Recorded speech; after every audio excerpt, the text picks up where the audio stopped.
Good afternoon, ladies and gentlemen. It's once again my pleasure to introduce my colleague, Dr. Damon Scott, in this his 8th and final talk in his series of presentations on mathematical logic.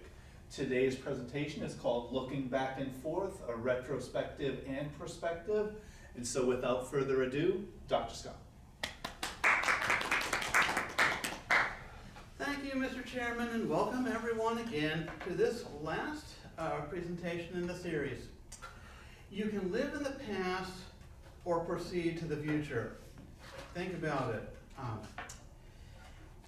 Today, though, we will do both, a little bit of each. I have some retrospective comments on the first presentation. The first presentation established mathematical logic, whirlwinds establishment, and got all the way to the first incompleteness theorem of Kurt-Gödel. So we have a new ground language of mathematics now. The old statement-oriented mathematical logic with not, and, or, for all that exists, and substitution. And our newfangled context-oriented mathematical logic displayed here in its sans serif dialect, the substitution operators for all and there exists, given and required, and negation. There are some other friends in the family, such that operators, and so forth, but these are the basics. It is the nest and flow phrase structure of these latter operators, not the operators themselves, that causes context-oriented mathematics to be pliant, user-friendly, and all the rest. I'll stress it yet again. It's that theory of phrase structure that's driving the works, surprisingly. I've got some issues on things being open and closed. Upon thinking of Gödel's first incompleteness theorem, my mind and other people's minds have gone places. Do mathematicians even use the terms open and closed consistently? We say that the set of whole numbers, n, is closed under addition.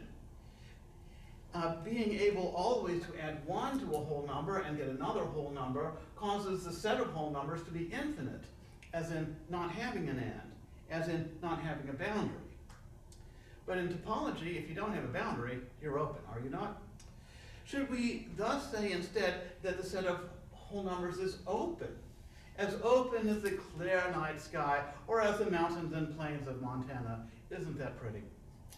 My own belief is that the first incompleteness theorem shows that mathematics itself is infinite or endless or without boundary. Is this in fact what the theorem means, or am I projecting my own personal beliefs onto the theorem? The incompleteness theorem itself describes a limitation to ground level mathematics. Am I then confounding metamathematics, which I think of as unlimited, with mathematics, which suffers at least the limitation Gödel's first incompleteness theorem shows about it? These are questions that I'm not answering. Isn't this fun? Is mathematics singular, or are they plural? At the time of classical antiquity, the word mathematica was grammatically plural, and it may well have been plural in its conception as well. Things mathematical. Should we consider returning to thinking of mathematics as many things rather than just one? Can mathematics be defined? If mathematics as a single thing has no boundary or end, can it have a definition? I tell people the whole English language looks different if you know some Latin. So definition comes from Latin roots meaning concerning a boundary. Do definitions tell you much about things? Does knowing the boundary of the United States tell you much about the United States? Does knowing a boundary tell you much about any one of the 50 states of the Union? Here I'll answer, no, it does not. What is mathematics other than homework problems? I've oft thought that this question should be required of candidates applying for assistant professorships in our country. Rather than the statement of teaching philosophy, they should be required to write an essay in answer to that question and see what we get. what fraction of the general population sees any mathematics at all, outside the homework sets and textbooks? I myself got hooked on mathematics upon reading Euclid, Proposition 47, Book 1. I was in junior high school at the moment. I was not your typical student. And still am not the typical professor, probably. I thought to myself that this is mathematics. Finding results so amazing you would not readily believe them, and proving these results actually to be true. Surely this conception is far beyond that of the general public, and it will serve for a career in being a professor of the subject. But to what extent is such a conception limited? Maybe it's not. Maybe right there, Euclid and more is mathematics. But if mathematics is indeed infinite, then neither that conception nor anyone else's conception can encompass all that mathematics is and can be. My mind just flows upon contemplating Gödel's first incompleteness theorem. I have comments on the presentation on Gödel's second incompleteness theorem. I should make some charitable comments on the Veritasium article. The Veritasium episode took a bit of a drubbing. Surely his videos are done with a mastery of production in a way that makes mine own look all too amateurish in comparison. I'm sure you will agree with that. Surely it presents its material very well, and its content is almost unfailingly correct. The one time it made a mistake caused me to make a whole video about it. Yes, a whole presentation on it. I should make some charitable comments on the work of Morris Klein, whose book also took a little bit of a drubbing. Surely Morris Klein possesses and presents an exceptionally fine knowledge of the history of mathematics. Some of the chapters of the book, Mathematics, the Laws of Certainty, are truly magisterial, with discussions of both sides of a controversy presented very fairly, with the best quotations by the best authors always given for each side. But poor Morris Klein. Morris Klein was excellent in understanding the spirit of the times, of historical times prior to his own. But my own opinion is that Morris Klein was no better than anybody else at escaping or transcending the spirit of the times in which he lived. And so it is that if you look back in the 1950s and 60s, you had relativity run amok. And that's how I put it. Richard Feynman was the great physicist and Nobel laureate.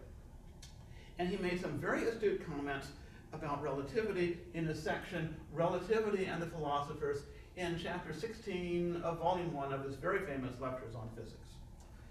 I'll not repeat it or even quote from it. It is now available for free over the internet. But the point is that the rotation of the Earth about its axis is absolute, not relative to anything else. That uniform linear motion is relative, but rotary motion, contrary to all intuition, is absolute. And that's just how it is. Einstein did sort out absolute from relative very expertly, and that's how it turned out. But you just try at a cocktail party, being a Nobel laureate in physics, trying to convince a professor of philosophy at that cocktail party of this. Oh no, Einstein showed that everything is relative. Well, we know that this common phrase, everything is relative, does not follow from the theory of relativity by Albert Einstein. And the idea that everything is relative is not true even in physics, all the more so it cannot be true in more generality. So when philosophers make deductions from the assertion that everything is relative, I call it relativity run amok. And relativity run amok still is present in our society today. I think so. But I know better. And you do too, now that I've told you. There is a point at which doubt becomes ridiculous. That presentation was on the consistency of arithmetic. Are we sure it is? Maybe it's not. But Epictetus said it best. The propositions which are true and evident are of necessity used even by those who contradict them. What if a man should come forward and say, "Know that there is nothing that can be known, but all things are incapable of sure evidence"? Or again, if another should say, "Believe me, and you will be better for it," that a man ought not to believe anything. Or again, if another should say, "Learn from me, man," that it is not possible to learn anything. These are, of course, ridiculous on their faces. This is from Epictetus, his Discourses. Various translations and editions are available. I have two. Now this slide, very unfortunately, was skipped over by accident in the second presentation. It's so unfortunate because it was a climactic slide to which the whole presentation rose and then fell from. Here, belatedly, is the slide. George Santayana said that doubt stimulates the mind, but only belief brings actions. And I will say I think that's true. If you want to know what a person believes, look at his actions, not at his words. Those who doubt the consistency of arithmetic may be having the intellectual time of their lives. But we who actually do mathematics surely believe that our efforts are inside a consistent system. And we are fully justified in that belief.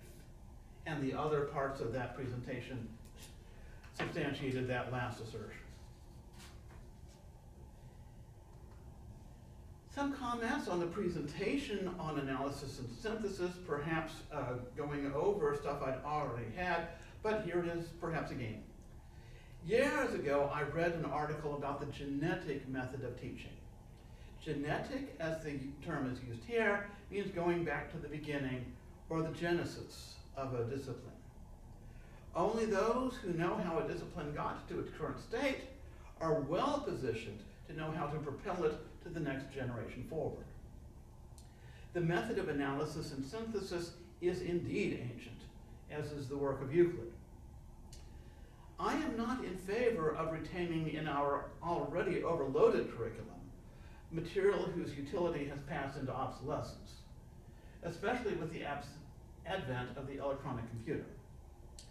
But some things have not passed into obsolescence. Analysis and synthesis is as good today as ever it was. I still believe people should be having Euclid on their shelves, reading some of those proofs. My own opinion is that when Euclid is good, he is very good, and will show you how to write your proof with good style. A familiarity with the history of our discipline provides more than just some interesting anecdotes and asides for our lectures. It can help provide a deep understanding of the material for ourselves and for our students. And again, are they homework exercises? Get your nose out of the homework set and start teaching some of this stuff, if I may digress. Some comments on the presentation that introduced well-formed mathematical contexts. That presentation expended a fair amount of effort on issues of meaning and existence. Mrs. Maxwell, may she rest in peace, told me and the rest of a class of unusually unruly fourth graders that the sum of two numbers had a meaning before there was ever a pencil and paper method for doing addition, before there was even paper or pencil at all, before there were even people to have a concept of number. Call her a Platonist, yes. I believe she was right. The meaning of mathematics is not found in the methods of computation, but is somewhere else entirely. And I will not go on how many times I've seen authors try to explain what things mean when they're in the midst of telling how to compute something. Yes, just separate those things out, get the meaning down in and of its own self, and then talk about computational methods thereafter. At a produce stand, I noticed that the turnips and the onions were being weighed together. I asked whether they were of the same price per pound, and the clerk replied that indeed they were. He then proceeded to put a price on the turnips and onions together. The person knew intuitively that weighing the turnips and the onions together would give the same result as if they were weighed separately. The clerk also knew that a separate weighing would be needed if their prices per pound were different. The clerk and all the customers knew on an entirely intuitive level the fact that we present in class as a distributive rule. Think it through. That is the distributive rule. I believe that in teaching mathematics, meaning should be presented first, and then do the real mathematics as in the homework says, yes? How to compute things, how to get an answer, and so forth. If you can permit me being a touch sarcastic here in the final presentation. There are side issues on existence. Dr. Lobb, may he enjoy his retirement, told me and the rest of a class of mathematics majors that although for all and there exists are indeed dual operators in logic, in practice one tends to ask more questions of something that is existentially quantified. Yes, the object may exist, but how does it exist? A 20-degree angle surely exists, but it is not exactly constructible with straight edge and compass. It has so been shown by Gauss. But excellent straight edge and compass approximations do exist, together with a method using dividers, no longer taught in school, by which any angle may be divided into equal parts to very fair accuracy quite easily on a drafting board. That's a lot to consider concerning a 20-degree angle. And yet it is all prompted by questions naturally asked whenever one sees a backwards E. When I was in college, I said to one of my professors, you know, if epsilon upon being 10 miles makes delta have to be the thickness of a human hair, the function for all intents and purposes is discontinuous. Thus, there is some endeavor to keep track of how delta depends on epsilon, knowing how it works for elementary functions, and from there how delta depends on epsilon for functions created through constructive forms. Perhaps I should back up a bit. For every epsilon, there exists a delta. Remember that backwards E. Caused me to think of all this and say it to my professor. The professor, Dr. Geiser, not Dr. Lobb, replied, there may well be substance to what you say, but when you get to graduate school, the professors will not care. They will not care about how something exists, only that something exists. And Dr. Geiser was right. And so when I took a course in mathematical logic in graduate school, I was ready to look critically at the constructions that were there presented. Not skeptically, for I had no doubt that the constructions did, in fact, exist, but critically. Algorithms were presented which undoubtedly existed, but were truly mind-bogglingly inefficient and impractical. Even if the entire universe, or entire known universe, were hooked up and made into a computer, and even if one had whirled enough in time of 100 million years, even then, these algorithms would not yield an output, though the output was computable according to these constructions. The whole concept of computability was a theory only. There was nothing practical concerning them. Do note that the computer scientists ask all the right questions about their existent algorithms. How fast do they run? How much space do they take? And so forth. In the second presentation, I was talking about the mind-boggling nature of the constructions Gödel went through. And this is part of the mind-boggling nature of it.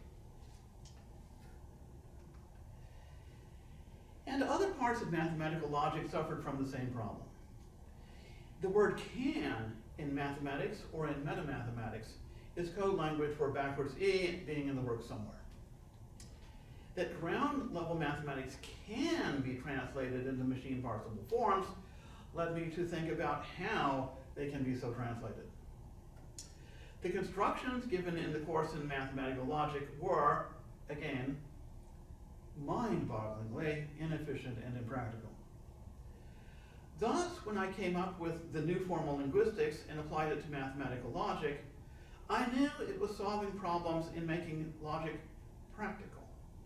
Problems that had been on my mind for quite a long time, and on other people's minds, it should be ended. At this point, I'm just going to digress.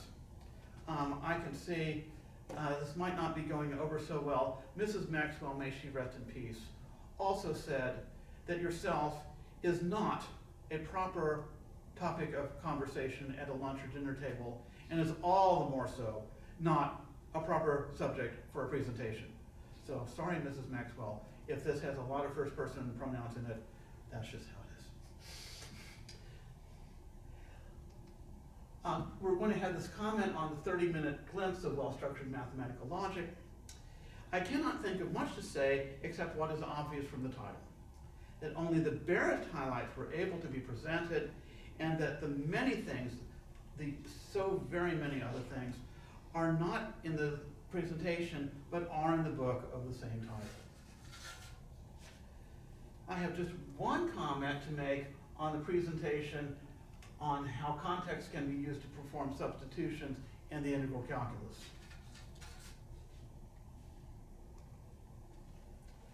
Context rule.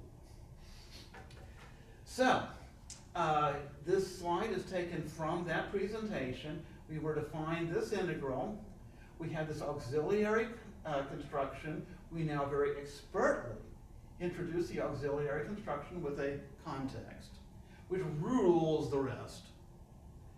Then one thing we get from this auxiliary construction is how du is negative twice x dx. I did not say so at the time, but that also is a context. This interior deduction rules the rest, has rulership over it. So then the rulership is not made apparent until this line to that line, where we see that u being 9 minus x squared pops into play, and that negative 2x dx being du pops into play. They are ruling at that moment. Then we do more stuff in ULAT, and these things continue to rule until we get there, and then they are used again.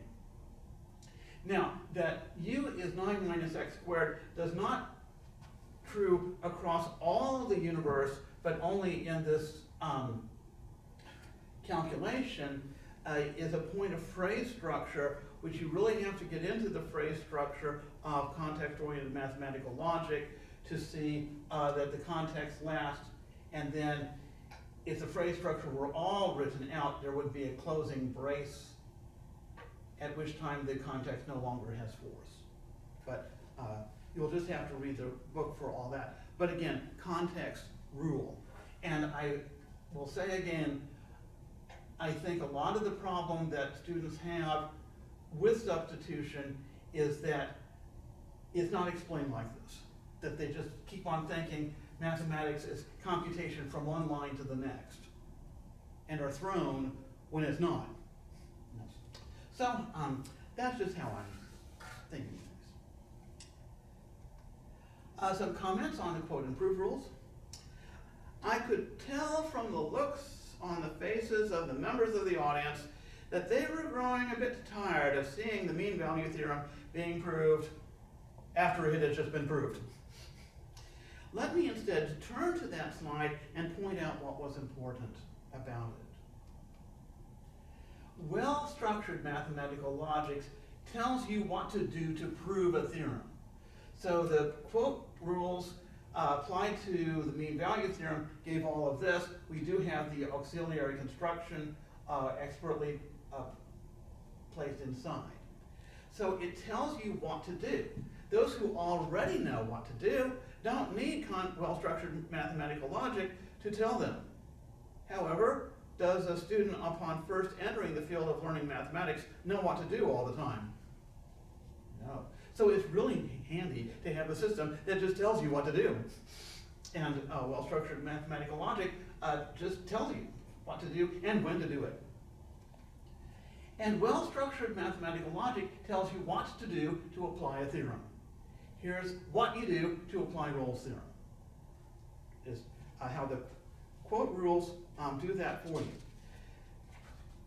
So I think that's important for well-structured mathematical logic to do those things for people. Ms. Hoke, such did I know her at the time, later Dr. Hoke, and currently Professor Dr. Emerita Hoke, told me and a class of students in freshman harmony that composers and music theorists were in a reciprocal relationship.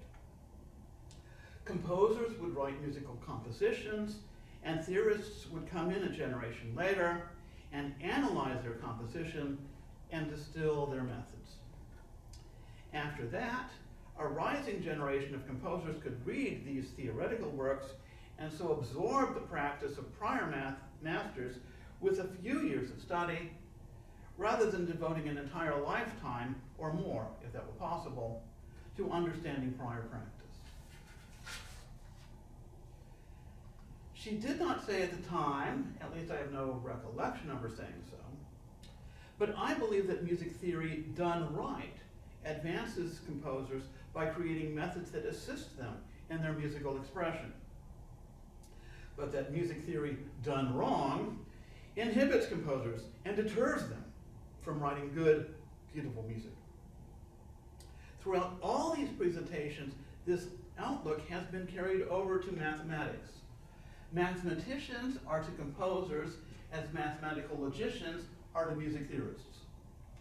Or, what is the same, mathematical logicians are to mathematicians as music theorists are to composers.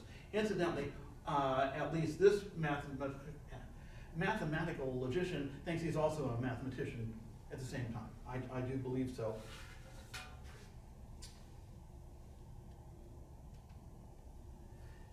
Context may be viewed as functions on the space of statements if you have perfect memory from the prior presentation. Just as numbers were developed first historically and functions after, perhaps of necessity, statement-oriented mathematical logic had to be created first, with context-oriented logic to come later. It is, though, the context-oriented mathematical logic, expressed as it is with the apparatus of the new formal linguistics, that formulates mathematics so that the phrase structure of the formalism matches the phrase structure of how mathematics is actually practiced. And this observation applies both to the practice of writing mathematical statement and to the practice of mathematical deduction or proof.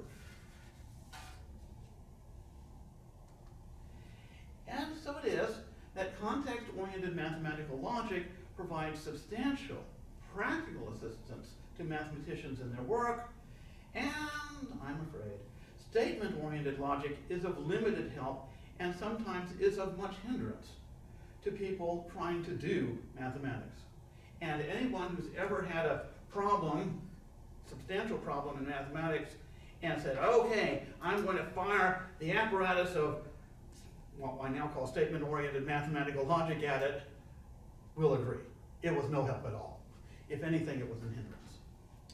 Study and mastery of the quote improved rules alone will endow a person entering the field with a knowledge and ability that might take years of study to acquire by other means. Even established professors in the field will find the quote improved rules to be of assistance in writing proofs with unusually sound structure and style. And well-structured mathematical logic has more to offer, of course, than just the quote improved rules. It is my belief and hope that well-structured mathematical logic will assist a rising generation of mathematicians to understand the logic and structure of the mathematical enterprise with an ease that no former generation has had the privilege to have had. Johann Sebastian Bach surpassed his teacher Dietrich Buxtehude. Wolfgang Amadeus Mozart surpassed his teachers Carl Philipp Emanuel Bach and Franz Joseph Haydn. Having students surpass their predecessors is the highest calling of the teaching profession. At the present time, the only source for learning context-oriented mathematical logic, which is also called well-structured mathematical logic, is by the book of that name. You can be happy I did not even bring it and wave in front of you as I have in prior lectures. So you've had enough of that book being waved in your face. You don't need it anymore. As one who believes that intellectual endeavor is inherently open and endless, I certainly do not think that well-structured mathematical logic in its current state is in its final state. Perhaps somewhere in the future, someone will not only learn the new system, but will surpass even the presenter of these lectures, who is the same as the author of the book, who is the same as the creator of its content. And with that, Mr. Chairman, my series of presentations is ended. Well, thank you very much, Dr. Scott. I think he deserves certainly a well-earned round of applause. Ladies and gentlemen, thank you for listening to these presentations. Thank you again, Dr. Scott, and I will look forward to the second series sometime in the future. Thank you all very much.